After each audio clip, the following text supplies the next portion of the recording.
So I think we will start, and others who come in we can't do it quietly because the ding goes, the doorbell goes. So we know when people do come in.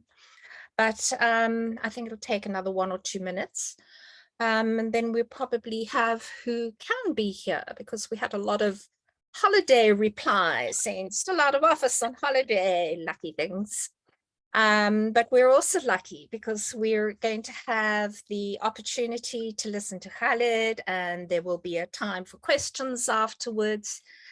And I'm just really inspired. Those of you who've experienced Khaled on our course will know what you're in for.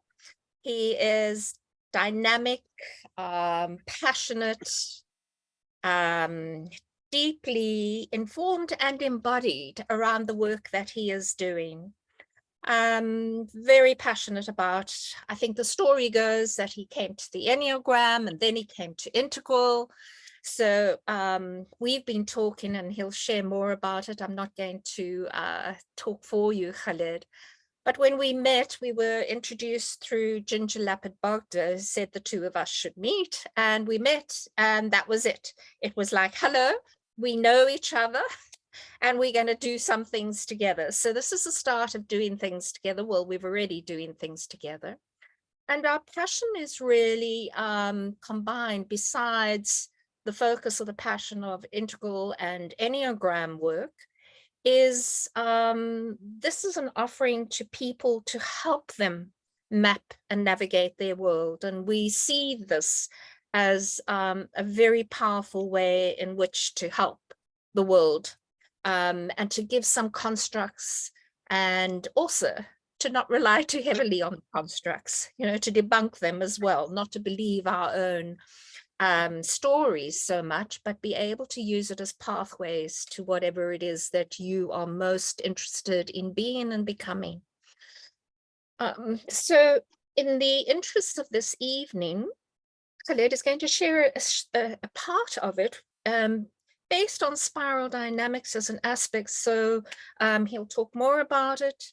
Our love of integral Africa, of bringing ways of understanding integral theory in slightly different ways from the West rational linear kind of approach. What is it that we from Africa can offer? And what is it that the wisdom from both sides, from Cairo to Cape Town, can actually bring to enrich already beautiful mapping. But this is our mission and our vision and our work together with others in this group who are on the journey with us. So welcome, Khaled, and I hand over to you. Wow, thank you so much, Paddy, for that introduction. I mean, you covered so much in it. I feel like already half my presentation is not needed anymore. So that was really beautiful about how we got to know each other and how we got to find immediately there's a huge synthesis. Recently, I was seeing a little video about the Cairo-Cape Town road that they're building right now, connecting the entire continent. And I immediately felt, well, Paddy and I are already doing that. So, but we're doing it on the psychological side, not on the traffic side. So thank you for that so much. And thank you all for coming. Very happy to be with all of you today. And usually in these presentations, it's a bit tough to decide exactly what I'm going to present because as Paddy has just said, there's so much going on. So I wanted to make this as a chance to introduce myself to the school, since I have been part of the school for over a year now, and introduce some of the body of my work, and then provide one of the models that comes from the school, which is based on the Enneagram, but integrating it with the spiral dynamics, as Paddy said. So today's presentation will almost be like 3 parts. The first part will be, who am I? How did I reach what I'm doing right now? And that is creating context so that you understand what am I basing this on. And then based on this context, how my vision of this mapping our world, mapping our consciousness, I use the word mapping, which is a beautiful word Paddy used, mapping our place in the universe and finding our path and our meaning and our purpose, how we envision it in our academy, the Consciousness Academy, And then I will have the second half. So these are two parts in the first half, and the second half will be introducing one of the models, which is stages of the mind. So let's get going. I will share my screen.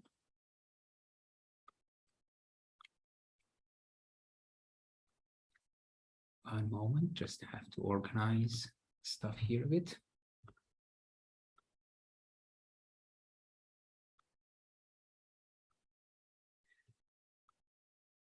So I hope you all see the screen now. And the main model that I have that integrates the integral with the Enneagram, I call it the Integral Enneagram model, which stages of the mind is part of. So let me start by introducing myself. I'm Khaled El-Sherbini. Originally, I'm a mechanical and aerospace engineering by training. So I have a PhD from West Virginia in mechanical and aerospace. I was one of the founders of the Egyptian Space Agency. We worked in designing satellites and rockets at one time. We integrated with Ukraine. My wife is Ukrainian. My kids are half Ukrainian. So that's a beautiful time of my life. And then I went on and did some work in sustainability and renewable energy. And I was the lead scientist in Egypt for a while in the Academy of Science for wind energy specifically, where I was almost doing what I'm doing now with psychology, but on the energy side. I always had this localization idea in mind. So I saw that the wind turbines are all done for Denmark and Germany. And when they talk about a weather package, they always talk about snow. And then they bring these turbines to work in Egypt and they break down. And this is a very much metaphor of also what happens in consciousness models. We need to localize this stuff. We need to bring it to our cultures in general, and then each in their own space, because it's actually through us. This is our job to understand the worldview and mentality of the person who put the model. And that doesn't decrease from their their genius in any way. It's just that naturally they will build it upon their experience. But then those of us who act as bridges between these cultures need to bring that into our cultures too, from our worldview. I call us bridges, these people that have the East and West, the North and South connected together. I also did an MBA in innovation and technology management. I've always been in research and development. And then recently I finished a master's in transpersonal psychology. So sometimes I like to make fun and say that I'm maybe one of the few people that has published publications in natural sciences, in humanities, in social sciences, and in business sciences. So I have publications in all of these. The last 10 years, though, have been dedicated to my heart. Now, along this entire journey, I call it the professional journey, which ended around 10 years ago, I always had something I call in the back, the philosophical, psychological, metaphysical research. That's really where I love to go. But life was busy, life was running. It was about 10 years ago that I discovered all these, what I call new sciences. Now, they're actually ancient, but brought into the world in a new way, a way that talks to the modern mentality. I think most of you have gone through the journey with Paddy and have taken spiral dynamics and know the stages and understand how our language, our worldview, our metaphors, everything, the way we see the world changes. So when we talk about these as modern or new sciences, they are actually modern ways of expressing what the ancient wisdoms have always known. This knowing the universe through knowing ourselves. Now, in the modern stage of development, what we call orange, in that modern state of development, what happened is to rationally be able to understand the world, we took what's called the reductive stand. And in the reductive stand, we took this third person perspective. Again, this is beautiful. This is a huge jump from before, from the traditional mythic. It has a lot of advantages. Taking this third person perspective allowed us to analyze the universe and the world objectively. But at the same time, we separated the subjective from the objective. And then when we moved into green, we tried to reintegrate the subjective with the objective. Now, what happened in the West I just had a very nice debate with Martin Hucik, my German friend who lives in Turkey, about this specific thing that Paddy was talking about. And I was actually being a bit sarcastic when I told him, well, the spiral dynamics is a Western white male model. If you're not Western, if you're not white, and if you're not male, it doesn't apply. And that was actually how I got the presentation, the debate starting. Because, for example, when you look at green in most books and in most teachings is what I call the hippie Californian green. And anything that doesn't conform to the hippie Californian green is considered inferior. But when you look in history, you find that through time, in some spots around the world, this is not the first appearance of green. Green has shown up before, but has shown up in, I would claim, in much healthier forms. In forms that have integrated blue and orange, not rejected and became allergic to blue and orange, as what happened with the Californian green. So in this new modern green, these discovering the ancient wisdoms came on the expense of rejecting, discovering the modern wisdoms came on the expense of rejecting the past and trying to build from scratch. Now, what I tried to do in my work when I discovered all these models, I studied them all extensively. I think by now, seeing my slides, you understand that when I like something, I have to get it to the end. So I have to finish it. So I have a master NLP, master Reiki, master in the PCC in life coaching, master in systemic constellations. They were all magnificent tools, but there was always something missing, something that holds all of this together. And that came to me when I discovered the Enneagram. Now, interestingly, I discovered the Enneagram and the Integral at the same time. But the Integral took some time until it turned on. It's as if there was a base. So as I always say with Paddy has an integral program, which integrates the Enneagram. I have an Enneagram work, which integrates the integral. And this is where actually we get to complement each other, to connect and synergize and synthesize with each other. So it's discovering the Enneagram that I started to find this inspiration to the work that I've been looking for. So basically, I've had my personal journey of consciousness. And I remember the moment I saw the Enneagram, I said, that's it. I remember it very, very clear. I have to get to know what this thing is. It was presented to me in a 3-4 hour workshop, but I didn't see it as personalities. I saw it as universal archetypes. And I went deep into the Enneagram for several years. For those who don't know the Enneagram, I'm not going to introduce it all. I think all of you have actually been introduced to it. So, but basically, when people talk about the Enneagram, they talk about 9 types.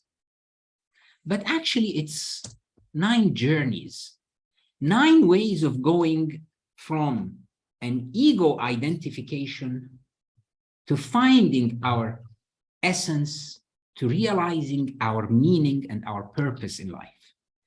I like to draw it in this way. Our identification, down here, just below the average, is where most people live. Most people today live in this state of stress, fear, defensiveness, tightness.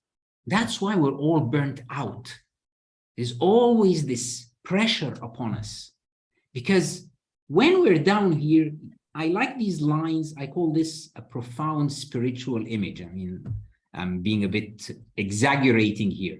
But you see this upside down triangle? That's all you need to know for your journey. This is the map. Where are you? This is your capacity. Even if you look at it from any model, it's just a growth in capacity. When you're under this midline, your interaction with the universe is out of a state of control. The ego is afraid. The ego is defensive. The ego is not a bad thing, by the way. The ego is a survival mechanism. We can't survive without an ego. We need it. When you look at the ancient Egyptian hieroglyphs on the temples, you find that they had 2 archetypes, what they call today gods, but actually they are archetypes. two archetypes, Horus, the sun-eyed eagle, who represents the light, and Set, the dark jackal, who represents darkness and chaos. And in all the mythology, Horus and Set are always fighting, but they're never presented as good and evil. They're just presented as light and darkness. And that's why in most of the myths, neither of them kills the other. It's just that Horus eventually rides Set. By riding him means he tames him. And these Horus and Set are these archetypal lights within us. This high side and this low side, this angelic side and this animal side. And we are both. So many of the wisdom traditions have lent towards destroying the animal side so that we can discover our light side. We don't believe in that because we are both. It's just how can we tame the darkness to realize the light? How can we have our roots in the ground and our heads in the heavens? And the Enneagram shows us this entire path of growth of capacity. As you go up, as you literally feel expansion within. And astonishingly, this journey of growth and expansion is inwards. It is not outwards. The modern life we live in is seeking these answers outside. Outside looks so vast. If we're looking for expansion, where is expansion on the physical realm? It's outside. But the more you seek it outside, the tighter you feel inside. Yet when you suddenly realize the trick and you move inward, inward starts to expand, and then you find a totally different connection with the outside. It becomes a connection of peace, of contentment, of wisdom, of compassion. These are stages, by the way. So this acceptance, contentment, wisdom, compassion, love, and then what the Sufis call annihilation. So for some reason, this is immediately how I saw the Enneagram. And I started to teach the Enneagram from that direction. So I don't start with all these passions and fixations. I start with the greatest gifts and I connect them with what they call in the Sufi tradition, the names of Allah. And the names of Allah are also these higher archetypes of most of them, of these opposing dualities, which all unify in the one, in union. Again, the same ancient wisdom traditions, the same meaning. But I expressed those through the Enneagram. So that took me several years. And when I went deep into the Enneagram with my dear beloved wife in 2015, after I had literally gone in the wilderness for 2 years, so around 2013, I couldn't take it anymore. I left the space agency, I left the university, I left my executive work, and I knew something is calling. 2015, with my lovely wife, we started the Consciousness Academy. And out of the Consciousness Academy came Enneagram Egypt as the Enneagram school. Now people actually know Enneagram Egypt more than they know the Consciousness Academy, but the academy is the Consciousness Academy. And just last month, we celebrated our 7th graduation. I had a huge graduation. It was a very beautiful thing. And with the turn to online in 2020, so of course it was a very tough time for most people, but again, it was an opportunity for change. These shocks, I usually call them these, in the Enneagram terminology actually, but not the Enneagram of personality, the Enneagram of energy, the Enneagram of growth. They call these shock points. Every now and then on small scale and large scale come these shock points through which new opportunities and new growth happens. just like the extinction event that happened 65 million years ago, and the dinosaurs going extinct and mammals coming up. These things happen all the time on larger and smaller scales. So now we have an international community from all over the world, and the Academy is very active. But again, it was mostly built on the Enneagram. Now, then I reached a point where when I matured enough in understanding these depths, these mystical depths of the Enneagram, where does this come with the integral model? Now, the integral model is vast. It is a framework. It is a meta model. It is a model of models. And for a while, I couldn't relate what I've been talking about here specifically to the structures of consciousness. How do these, sorry, what's happening here? Yep. How do these relate? How does this journey relate to the spiral? And it's discovering in the integral the idea of state stages and structure stages, one of the genius realizations of Wilber, actually, separating these two, that made it clear that we have to look at this as what I call a three-dimensional model. So now I had the Enneagram, and the Enneagram is an archetype. We are 9 different archetypes, 9 different missions, 9 different messages on Earth. That is one dimension. Another dimension is our cognitive complexity growth in the world. Cognitively, mentally, how we see the world, how we analyze our interaction with the universe. And then there is the state stages, the spiritual growth, the movement from separation to union, from an ego defensiveness to a connection with everyone and everything, which looked like this, but I actually like to put it in a graphical form. So now we had 3 dimensions. The Enneagram with the structure stages, or the spiral, is what I call the stages of the mind. It is what Wilber calls the growing up process. But now I personalize and specify this growing up journey, not for everyone, but for each Enneagram type. So now we have 9 growing up paths, which look very different for each Enneagram type. And the same thing with the state stages, the spiritual journey. How the 9 Enneagram types wake up. Again, waking up is Wilber's terminology. So the Enneagram types growing up, that's stages of the mind. The Enneagram types waking up, that is stages of the heart. And these became 2 unique models described for the 9 types. And out of this, so I went initially to do these 2. And then I realized, well, there's a 3rd plane here. And that 3rd plane is new. That wasn't studied. Actually, it's available in a primitive form, but by looking into the model in this visual way came what I call the Cherubini lattice, the connection between the structure stages and the state stages.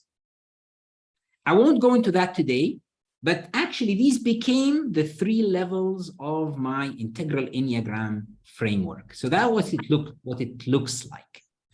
Now, it's a very detailed model. So today I will briefly describe this model only in a picture image form.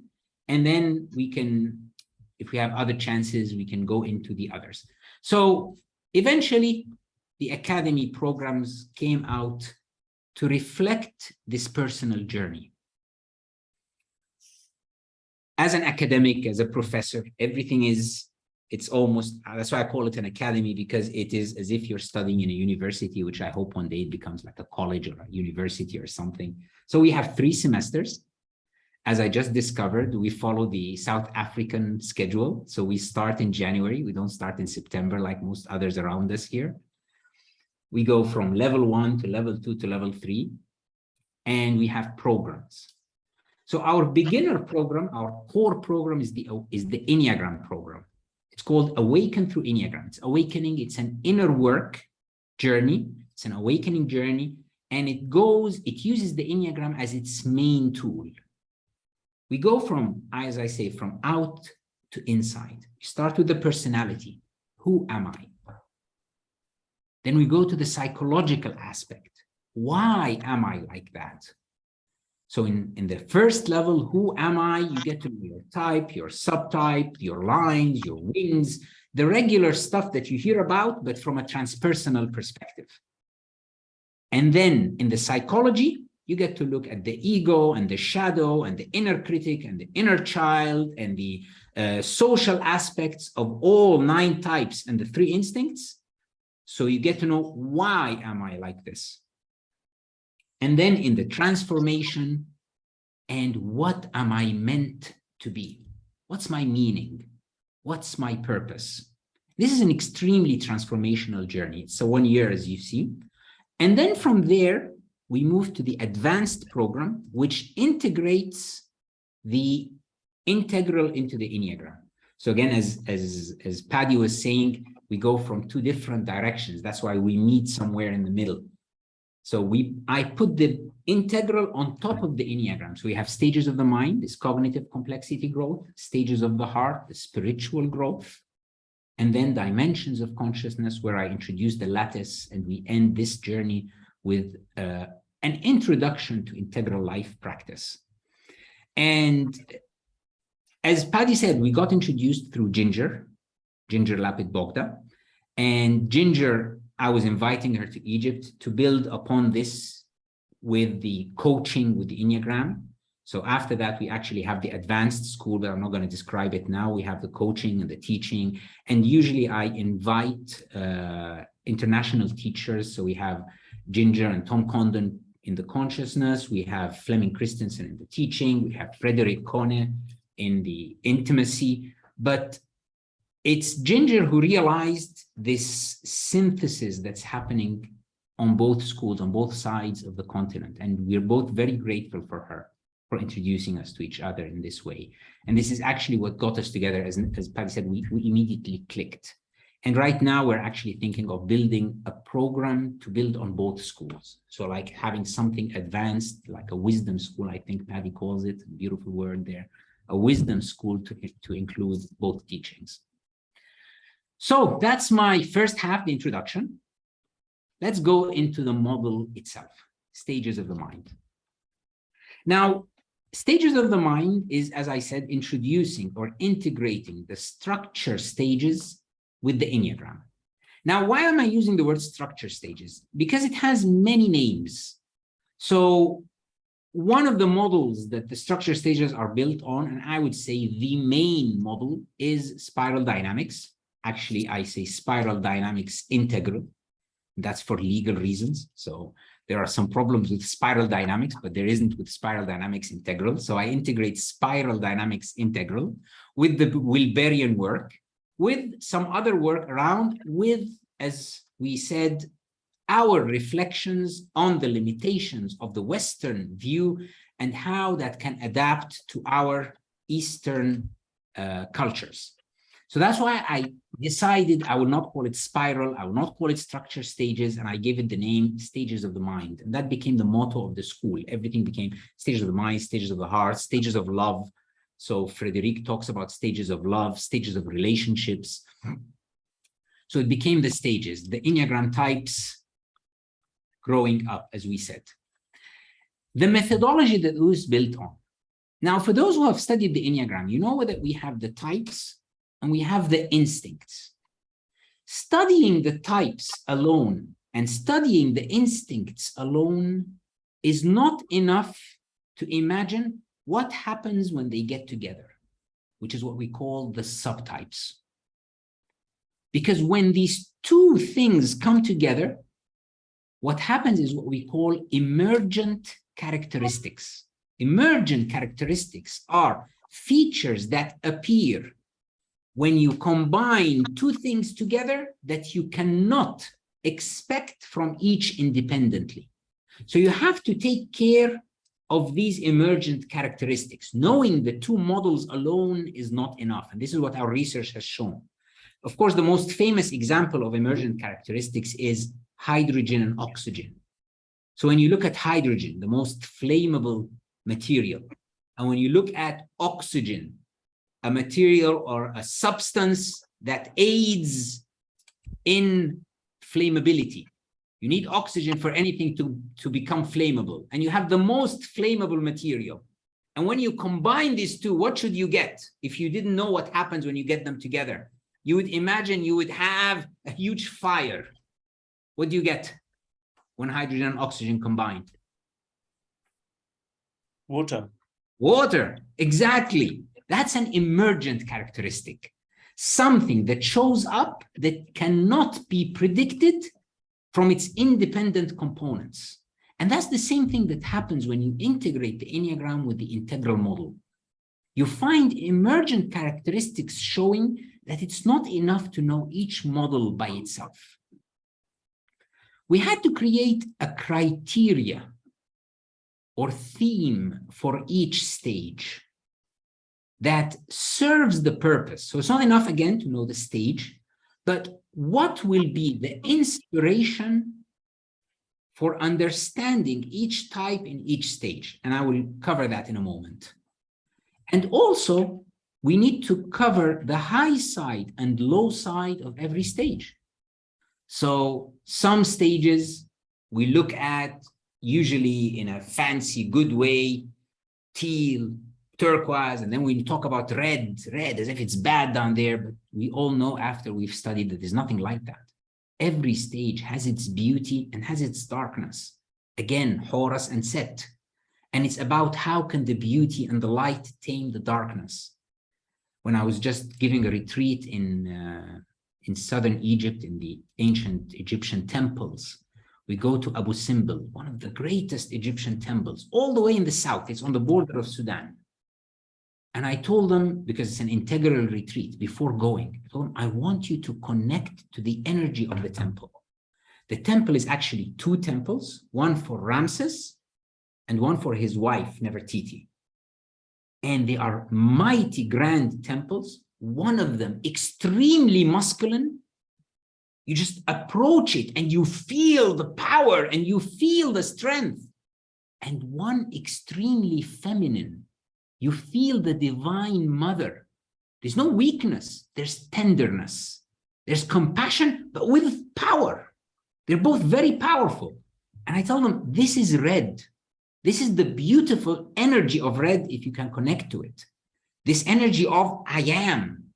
This is me. Expressing your power, expressing your will.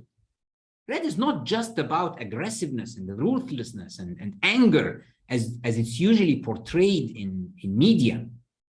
Red is the sense of will, purpose, knowing my place on earth, my message.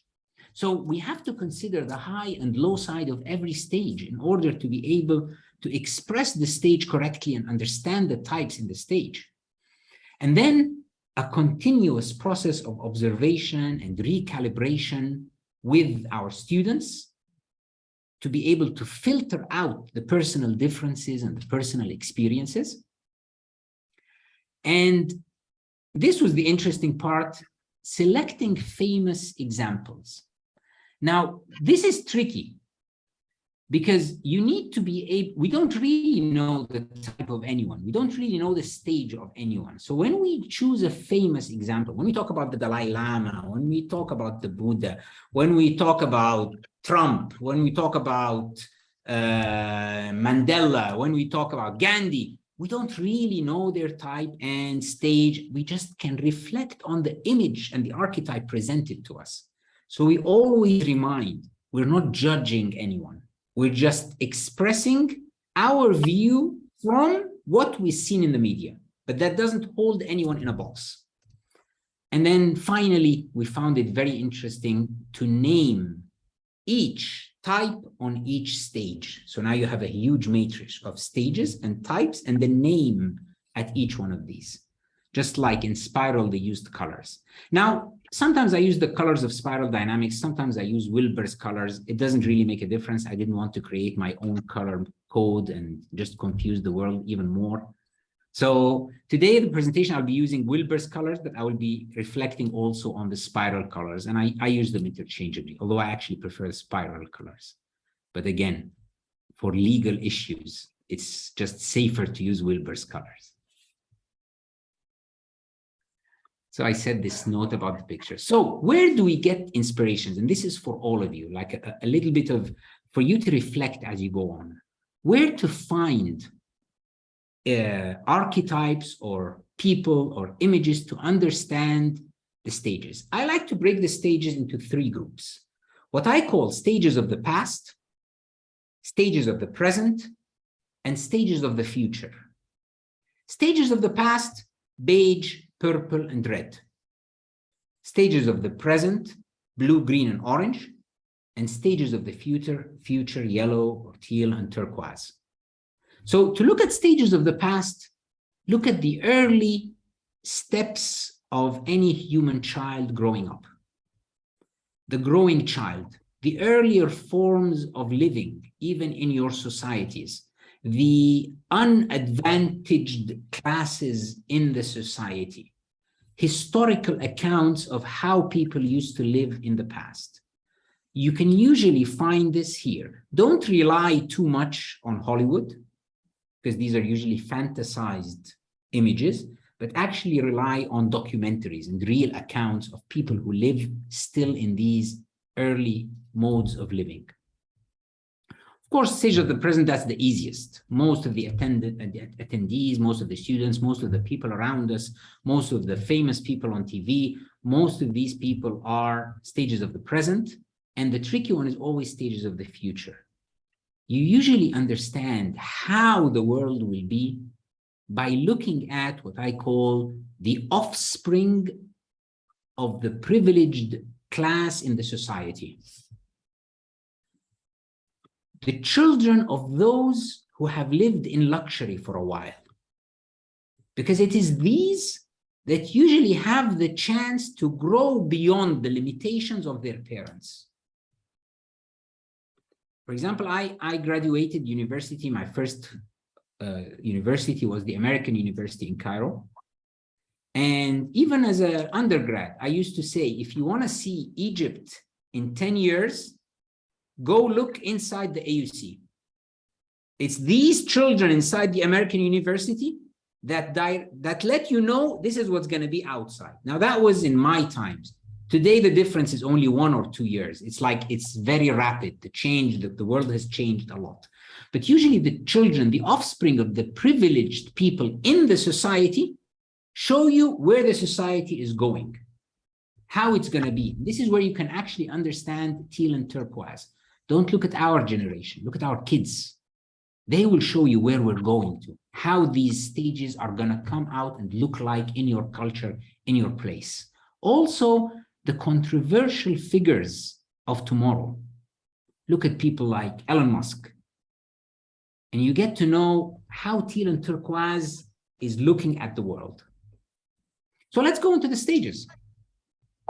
Beige, or what Wilber calls infrared or crimson. This is, to me, a pre-human stage. It's not really a human stage. It is this transition from the highest of the primates to the lowest of the humans. It's a Homo sapiens sapient stage. And here we have the basic human emotions and affects and drives. It's very simple. It's precognitive. And to find that, look at early babies. Now, the images I'm going to show, I'm not going to talk about types, but I want you to realize the types there. So, disgust, competition, shock, and fear, getting along in harmony and working together, autonomy and standing for myself, shock, might, power, a need for care, a need for love. When you look at these, you can already see the types starting to appear in this very early human shape. And you will start to find anyone who's had kids knows that their kids have tendencies to some of these features, these attributes more than the others. I think there was a picture on the side here, I don't know where it is, of this investigative child, going under something, putting his finger inside the electric outlet and testing. So you can get to see the early shape of the types. Frederick Kone, one of our dear friends, he's a European Union diplomat, and he teaches the intimacy module in our school. He's from Belgium. He studied primates a bit, and he came out with this lovely metaphor. So this is inspired by his work. Even in the primate world, you can see these types already reflected there. The wise orangutan, the charismatic chimp, the peace-loving bonobo, making love for 12 hours a day or 15 hours a day. And they make love to ease the tension so that there's no conflict, so that everyone goes along in harmony. The mighty gorilla. So you can already see these archetypes in the primate world and in other things. So that's the very first stage. Then we move into purple or magenta. Here we start to fuse with the world, and we're not a separate self yet. And in that fusing with the world, we start to have our own role. And in our modern world, this is evident in the early stage of our life when we fuse with the family. So the family is the tribe, and usually the extended family. Lately, we only have this nucleus family, the small family, but this family was always this extended family with the aunts and uncles and grandkids and grandparents. And in that, you join with your tribe and you get a role in that tribe. And today we see it very clearly in Egypt, and I'm sure you see it in South Africa, in the simple villages, in the Bedouin tribes, in the people who live in the desert, in the maybe the Kalahari, in the different places. You can find these early purple living people. And I love to go to Sinai. I have a Bedouin tribe friend over there that I used to go there by the months, sometimes for inspiration, and enjoy looking at their simplicity, their connection. They're connected to the ground, they're connected to the mountain, they're connected to the sea, how they see the world around them in a beautiful place, in a beautiful shape. And this is some of the mythological images that we get about this tribal thing. Maybe this image in the middle is this movement into hunting and gathering and living with the earth around you and with the animals around you and protecting yourself from the world around you. So these are some examples of where to look for purple and understand the people in purple. Then red, me, myself, the metaphor of Adam. I mean, for me, the story of Adam falling from the Garden of Eden, which is in the monotheistic religions, is actually the metaphor of humans moving from purple to red, suddenly realizing, oh my God, who am I? There's a me. There is someone here, and I have to face the hardships of the world to go back to this paradise. Eden was this fall from this purple stage where I'm in harmony with the paradise around me. It's beautiful nature. Now I'm separate from nature. And I start to rebel.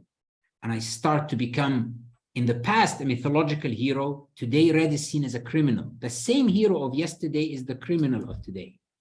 Imagine if Achilles today walked in the streets of Cape Town and then saw someone harassing his sister. So he took out his sword and he cut his neck off.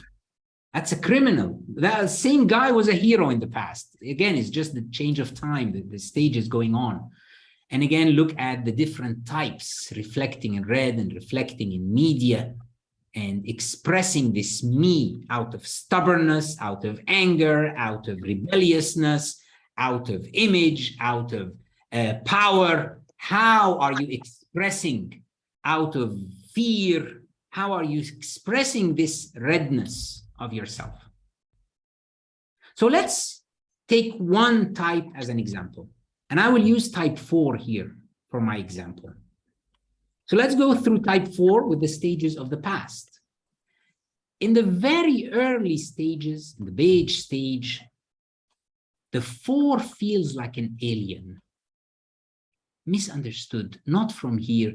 The child 4 doesn't yet know this melancholy and this being deficient and being different. That doesn't exist. This me isn't there yet. That's why usually the child 4 is always reported as a very calm child, doesn't talk, doesn't express themselves, always in a dreamy state, can sometimes cry, but most of the time they're actually just silent, as if, where am I? What's going on? Discovering their place in the world. When they move into magenta or purple, they start to be the storyteller, the magician, the oracle, the person that carries the psychic communication of the tribe. In a family, the child 4 will usually be the person that sees things that others don't see, as if they're talking to these characters that the other people, the elders, even don't see these characters. And they will tell these fantasy stories and they believe them because they see them. Sometimes I'm asked in my courses, so are they imagining? It's not imagining. You cannot really apply the word imagining. It's imagining and it's real. For them, they see it. It exists. What is real? It is what you see in front of you. So they're not making it up. And that's why they play this role of this magician, lots of colors, lots of beauty, lots of dances, lots of poetry starts coming up in this stage of purple. By the appearance of red, now the 4 realizes that they're different. They don't want to conform to the rules. And they become what I call the rebel. And in this rebelliousness, in the modern societies, it comes out a bit in this Gothic shape sometimes, in this dark shape it can come, or it can come in this shape of, I have nothing to do with this. And they try to be non-conformist. They're usually very frustrated from the world around them, and they're defiant. They don't want to take orders. They will always find a way out. Inside them, this why me that's prevalent in 4s is starting to show up, but they can't show it yet. They can't express it because they're still discovering themselves. They become extremely reactive to emotions, and the first appearance of this sense of deficiency shows up. Now, I have a rule with the stages. What shows up in a stage matures and completes in the next stage. And that's what happens with the 4 with this sense of deficiency. They start to feel it in red, but it totally takes grasp of them and controls them in blue, or what Wilber calls amber. So I'll go a bit faster with the stages. So you all know blue. This is around us everywhere. It is the mythical, traditional. And I want you to notice that most Enneagram books are written from blue. So most description of the Enneagram types comes from blue. So when they talk about the 4 in blue, when they talk about the 4 in the Enneagram books as the melancholic, having a problem here, the melancholic, I call it the melancholic, the sad, the always crying, the stereotypical, condemning, angry, moody. This is not the 4. This is the fixated 4 in blue. But because most Enneagram books are written from blue, the writers didn't realize that they're not describing the 4. They're describing a certain place, a certain time, a certain stage of the 4. And this is the most common description of the 4. So you have in blue or amber all these figures. You have the charismatic leader, the religious theological representatives, the scholars, the armies start to show up, the traditional mother, we call it the Middle Eastern mother, the Jewish mother, the Italian mothers, the same, sure, the South African mother, all these, and again, you can connect these 2 types. The 7 in blue is a place, 7s and 4s suffer tremendously in blue because they're both rebellion. They're both out of, they want to have their freedom. They want to have their individuality. And the 7s in blue can become these adventurers that really harm themselves. They can be what we sometimes call some kind of a passive suicide. It's like they're so risk-taking because they cannot bear the clenches, these tight holds, grips of blue.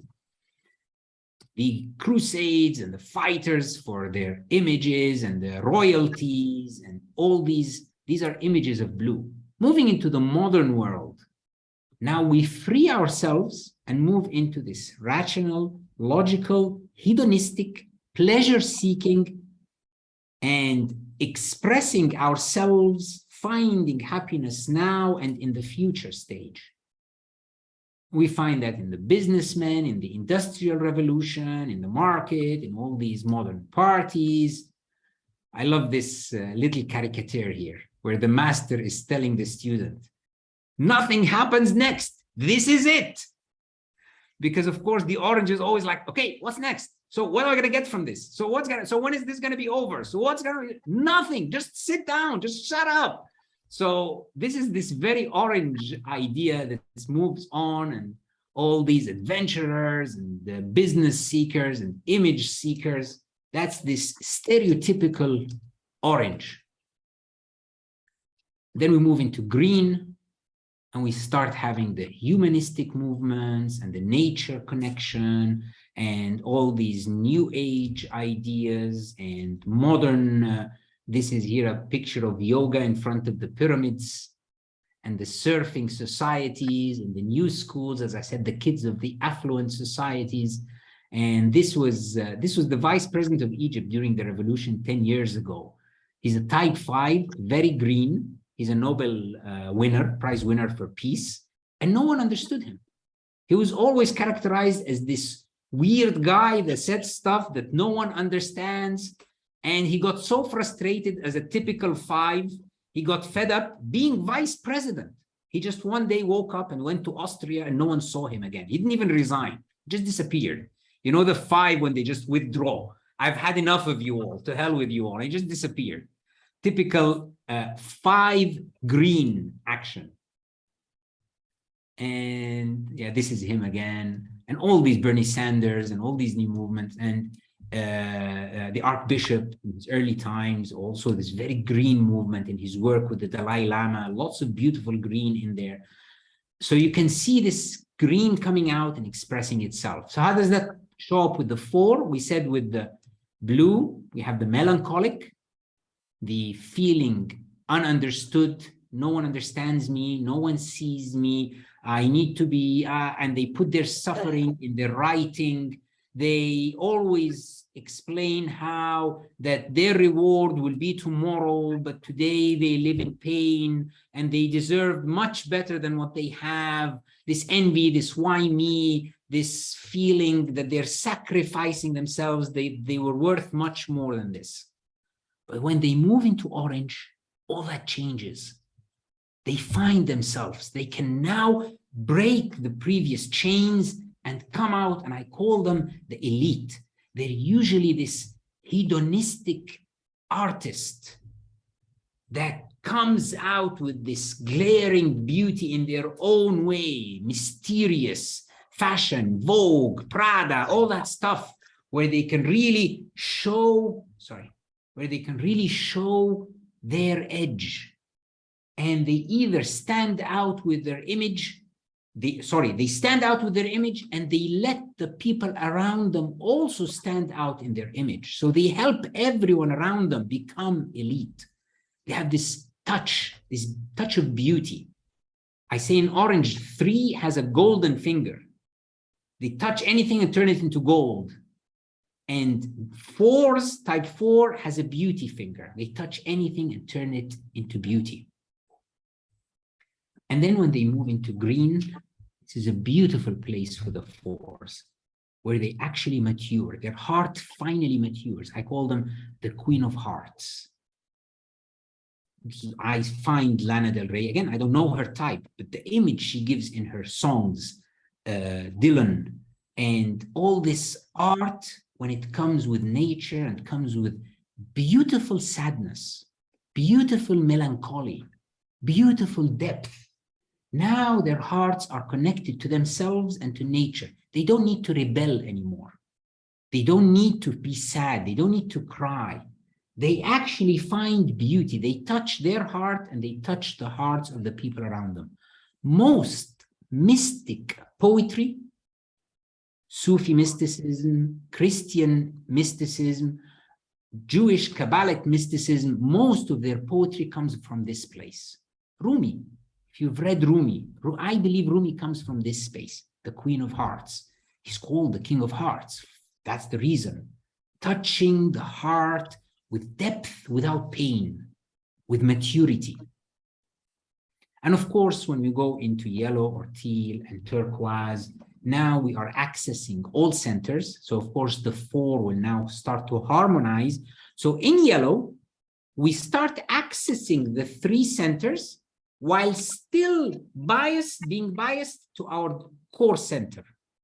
So for example, as a 5, I will access my heart and gut, but I will still be coming from the head. While in turquoise, they become much more balanced. And a 4 will still be coming from the heart, but now they will have harmony between the heart, the head, and the gut. They access what the Enneagram terminology calls about the holy ideas and the virtues, and now they don't need to resist. There's this sense of flow with the universe. Yellow is a level of wisdom. And again, in the lattice, as I said, Shrivini lattice, where we connect the heart with the mind, you realize that there is a progression between both. So this is a level of wisdom, a level of skills coming out, a level of putting things together. And we see the magnificent leaps in artificial intelligence happening right now. And connection and harmony and love, all this is an expression of yellow. And then, of course, turquoise, we have the balance. So what started in one stage, realizing the 3 centers, completes in the next stage, integrating the 3 centers. We integrate our shadows, we integrate the dualities into a unity. We see the consciousness behind the manifest. We look into the world of causality, to the world of archetypes, into the collective consciousness. We start to see harmony and beauty and depth and will and power and trust and faith comes naturally in the universe. Again, type 4, in yellow, I call them, they have sensitive equanimity. It's like the surface of a lake. In blue and orange and green, 4s are like the waves of a sea or an ocean. They're very moody, up and down. But when they go into second tier, into yellow, they become like a surface of a lake. It's so transparent. You can see the depths and the depths of everything within, yet the slightest touch reflects on the entire lake. That's the metaphor for these 4s in yellow. They have this sensitive balance, sensitive connection to their meaning, to their feelings, to their purpose, and they bring it to the world. And finally, of course, turquoise, and I don't talk too much about yellow and turquoise, but now they are in a state of holistic union. So look at the journey of the type 4 in one slide. From this alien to the psychic magician, to the rebel, to the melancholic, to the elite, to the Queen of Hearts, to the sensitive equanimity, to the sense of holistic union.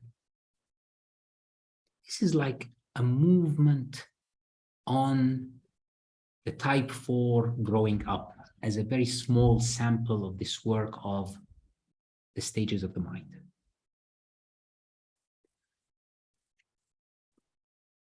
So I hope this has touched you a bit to understand the depths that we approach this work from. And as I said in our collaboration with Paddy, we have offered actually to present this stuff to each other's schools and even to give special discounts to the people who want to know more about this when they come to each other's schools. So for anyone who comes from TCC, we're offering them a special 15% discount on any course. We have our courses starting actually on Saturday and Sunday. If you want to join the Enneagram journey, if you want to join the Integral Enneagram journey, we're starting Saturday the Enneagram and Sunday the Integral. And you can just use this on our portal, courses.enneagramegypt.com, and you're most welcome to join us. And once again, thank you all for joining me. And thank you so much, Paddy, for allowing for this opportunity here. I really love your community so much, and it's always a privilege to be with you and these lovely people here. And I hand the mic back to you for questions and answers and anything you need to ask about. Gosh, thanks, Khalid. I mean, I've heard your views a couple of times, and I'm still, going, oh, yes, oh, yes, when it comes to the descriptions. So I'm not sure how others are feeling, but seeing some of the smiles, I think there have been a couple of oh, yeses in the room. And perhaps, taking it in and kind of, I think one of the most valued cases that you mentioned is, seeing somebody teach the Enneagram when they're coming from an earlier stage of development and seeing someone teach the Enneagram when they're coming from a later stage.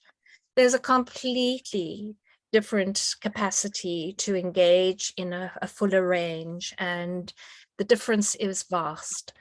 So let's take some questions from the group, and yeah, we've got until I have a hard close just at time, but let's take conversations, questions, comments, please.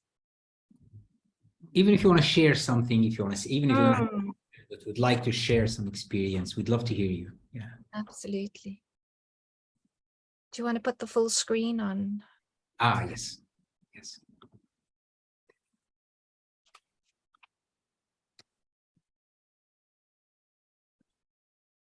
So can you raise the yellow hand, the Zoom hand? Because I think I saw a hand come up, but I wasn't sure. Was it Jenny or Jerome? I have both cameras. So it's Jerome. Please go ahead.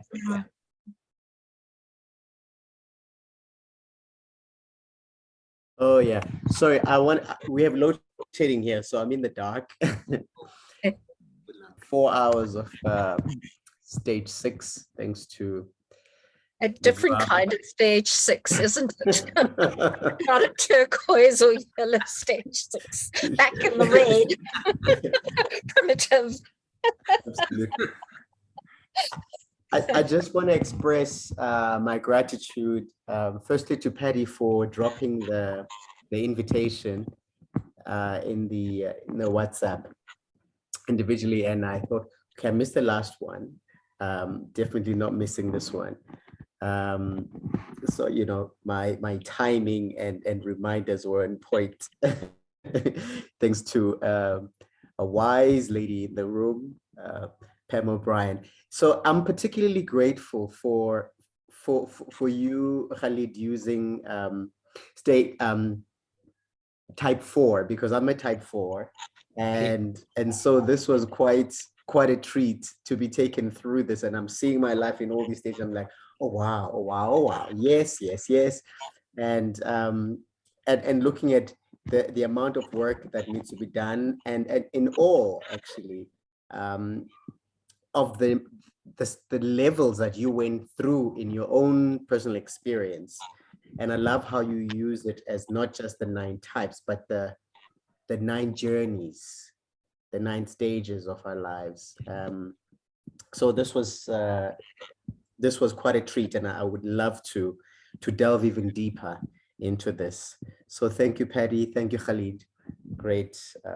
Thank you, Jerome. Thank you for bringing that up. Actually, I'd love to hear actually from the 4s in the room, their reflection on how they felt listening to this. But so thank you for mentioning that, Jerome, so much. Joy Marie. Yes, hi Khaled. Thank you very, very much as well for sharing and just listening to you again. I guess I have two questions. I'm not a type 4, sorry, so I'm not. That's okay. Everyone's allowed. Clarify that.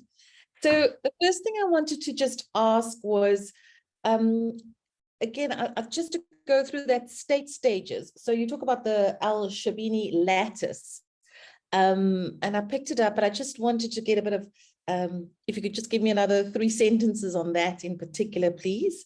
And then the second part was, given your studies and your curiosity in exploring things, did you look at systems thinking and how that, and the integration of that from that perspective? What's your thoughts on that, please? Which systems thinking are you mentioning? Because that is applied on so many different models. So which one of them? Yeah. Correct. That's it's such a broad systems thinking approach, but just to, particularly because when you talk about going from the ego to the essence, and just understanding that sometimes one shift here can have that emergent experience you talk about. So I'm not going to name a particular aspect or the particular theorist, but I was just curious to see if that came into your thinking process. Thanks. Okay, so for the first question, as I said, I talk about structure stages and state stages, which are basically the cognitive growth and the spiritual growth. And originally, in most of the writings, in most of the books, even in Wilber's books, these are totally separate. If you look at the Wilber-Combs lattice, it talks about you can be at any state in any stage. But when you put these Enneagram types growing up and the Enneagram types waking up, and you start reflecting on them together, you realize, no, that's a limited view. You could have an experience of any state in any stage, but you will not really mature in a stage unless it has a minimum capacity of heart. So this is it's not very evident in the lower stages because the capacity of heart required is not too much. In blue, in red, it's not really too much. It's a very basic stage, but it starts to be evident in orange and in green. And in green, it's very, Wilber, I think, calls it the mean green meme. The mean green is just a green that doesn't have a heart to hold the compassion for the different plurality of perspectives that the head is holding. So green is a mental, is a worldview, is a cognitive process. I accept you all. But does my heart accept you all? When we look at the stages of the heart, we have a stage called, I call it the inspired heart. And that's the heart that really starts to realize, oh, all of us have a part of the truth. Well, if your head believes that all of us have a part of the truth, but your heart is stuck in the striving heart where I am right and you are wrong and I'm afraid and I have to protect myself from you, then everyone is right as long as you listen to what I say. It becomes a mean green. And in different places, it appears in different ways. Where you go with your greenness to a culture, we saw it in Qatar in the World Cup, these green people coming to Qatar, imposing their superior beliefs on the people of Qatar. Their mind might be green, but their heart is very limited. That's why it's a mean green. It's not a compassionate green. So for any stage, structural stage to mature, it requires a holding space from the heart that has to be equal to or greater than the mind. If orange doesn't have this capacity for inspired, doesn't have this heart to hold its orange complexity of technology and maturity, it becomes abusive, capitalistic in its negative meaning, using classes, big gaps in societies, because the heart is incapable of holding the complexity of the mind. And that takes me to your second question about systems thinking. So systems thinking starts to appear in green, matures in yellow, in teal.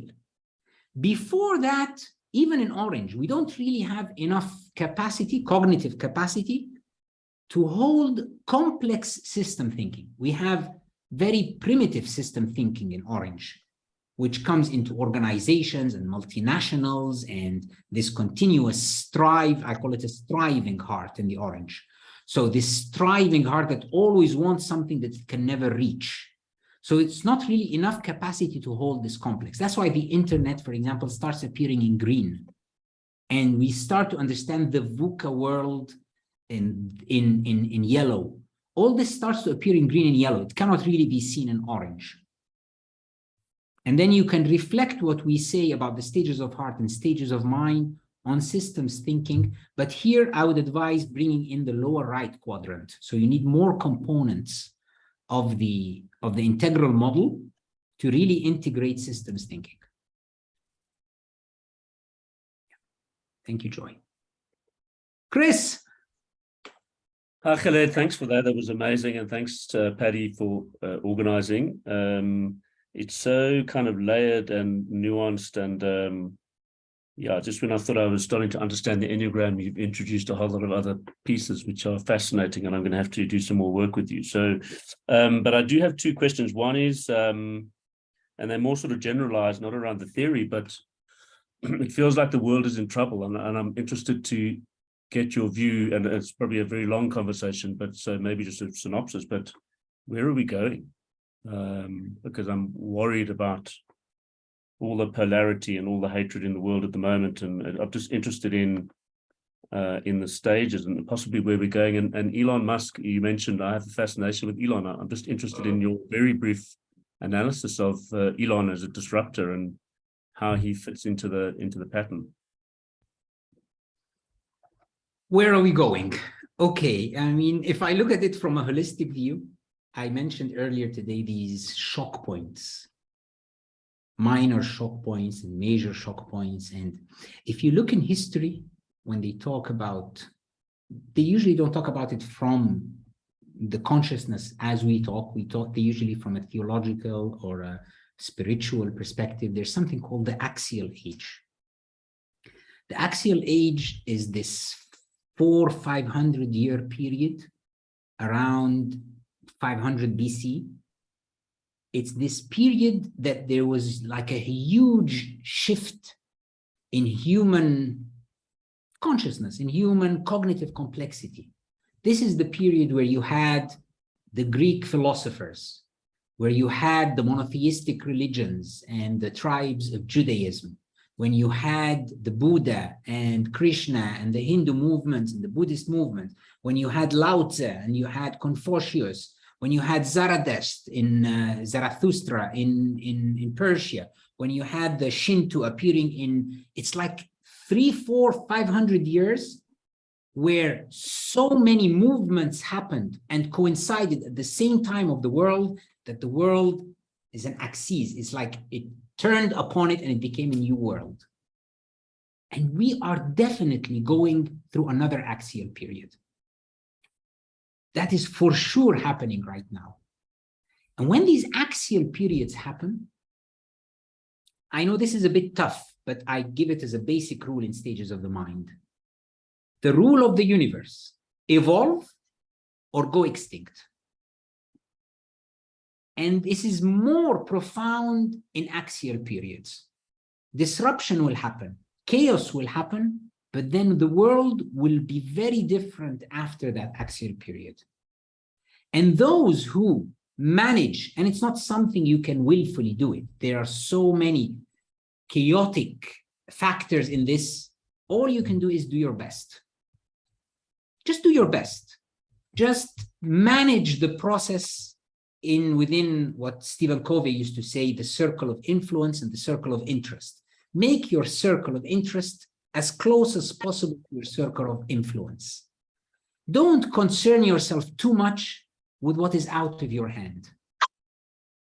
What have you done with what you have been given? And the greater your impact in your circle of influence, the more your circle of influence will expand. So where are we going? To a new world. How will it look like? No one can even predict. It's emergent. I talked about emergent characteristics today. It's an emergent characteristic. What is the role of the disruptors like Elon Musk in this? They themselves don't know, but they're playing this visionary role like the Greek philosophers 500 years BC. These are the Greek philosophers and the prophets and the sages of today, which will disrupt and will cause maybe even more harm than good. That doesn't matter. That doesn't judge them because they themselves don't know. They are discovering a new world. There's this lovely saying, revolutionaries rarely live to see the fruit of their revolution. And the same thing with these visionary people. They rarely live to see what will their vision bring to. So he's doing his role. He's doing whatever he can. And it's very hard for us to judge anyone as good as bad. Everyone is just limited by their worldview, regardless of whatever stage. Even in turquoise, you're limited by your worldview. We're all human, limited by our heart capacity and our mind capacity.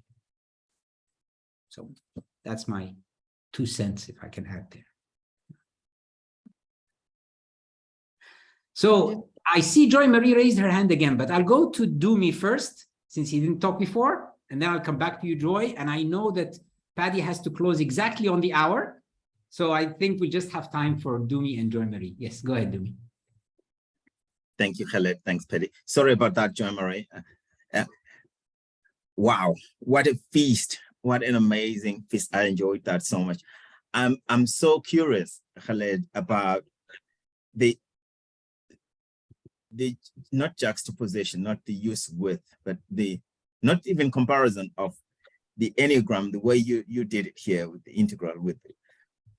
For me, it's important to grasp what's usable, what's applicable with clients in interaction with our own development. With, for example, the Jungian, let's say Jungian or Jungian types, how they fit together, the Enneagram, and that as they talk about these types, you've seen that, and they compare them. There are books written about it, looking at how the Enneagram intersects with others. I love how you did that here with spiral dynamics and integral. And I'm curious about whether you'd encourage somebody to have a look at that and other personality typing type of systems, let's call them that. And I'm looking at Jungian types in this case because I think they fit in very well with some of that. Any thoughts, reflections on that at maybe higher level, not in detail? My belief is that all these are models. Everything is a model. Come on, even religions. Religions are models of how to live and how to be. Everything is just a model. No one really has the truth. And any model that inspires you and you really put your heart in will flow with wisdom. As long as the model itself is based on wisdom. And the Jungian work is full of wisdom. He's the sage of the 20th century, in my opinion. So any work that's really based on human wisdom and you put your heart in, you will come out with new enlightenment for the world. And I definitely encourage everyone that loves an area to just dig in deep. There is no end to this. We're all like little babies still discovering the world around us. Yeah, thank you. And thank you for that starting point about localization of it. I love that example of the what you call them, the wind turbines. Beautiful custom. Thank you, Dumi. And Joy Marie. Yes. Sorry, thanks. I'll just squeeze it in quickly. Your thoughts on, you spoke about that axiom, but of collective social impact, that instead of these individual disruptors, any thoughts around collective? I mean, yeah, the movements that even what both Paddy and you are trying to do to create better thinking and ways of approaching these things. And I'm linking it also, I got the newsletter yesterday from not Wilber, Integral, they started an Institute of Applied Meta Theory.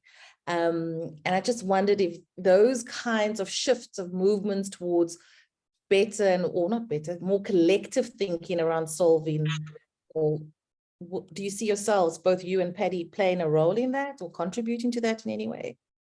Well, I hope so, especially by the leadership of Paddy. I mean, I must confess when it comes to this, that this is by far my weakest area.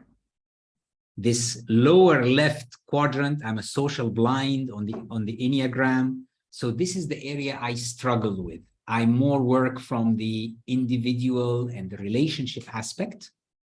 And I try to follow the people who are leaders on the social aspect. I'm not a leader in the social aspect area. I learn from the people like Paddy. Paddy's very powerful in that social area. She's so inspirational. Every time I sit with Paddy for an hour and she talks about the magnificent social work she wants to do, I'm always like, wow, if you need me in anything there, I'm willing to help. So of course, that's very, very important as an integral part of the entire work. So again, look at it from the 4 quadrants. What you're asking about is the lower right. So from the integral movement, I saw these announcements about the Meta Academy, IAM, I think they called it Integral. Okay, I still don't exactly understand what they want to do, but the one that's been doing this work for quite a while now is Steve McIntosh. Steve McIntosh has magnificent work in this area, multicultural. He's trying to be diverse as good as he can. So his intent in this, that's on the integral stage. But definitely here in Africa, I would say Paddy is the one ahead with this type of work, and she's really inspirational in this.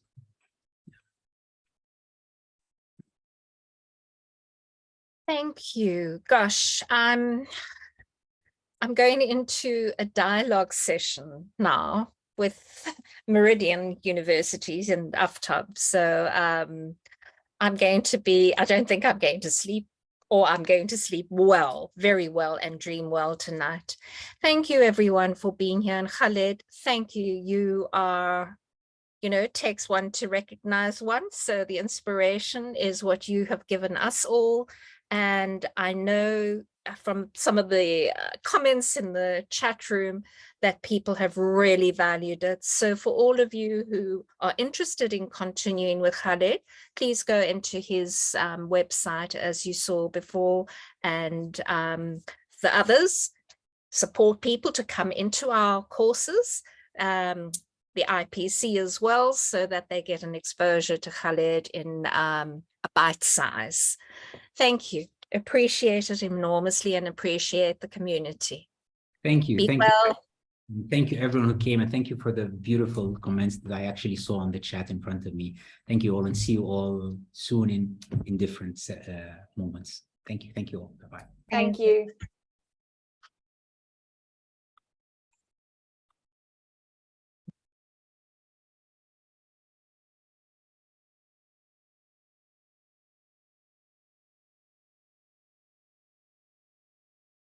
Hello, you. I'm trying to save the chat.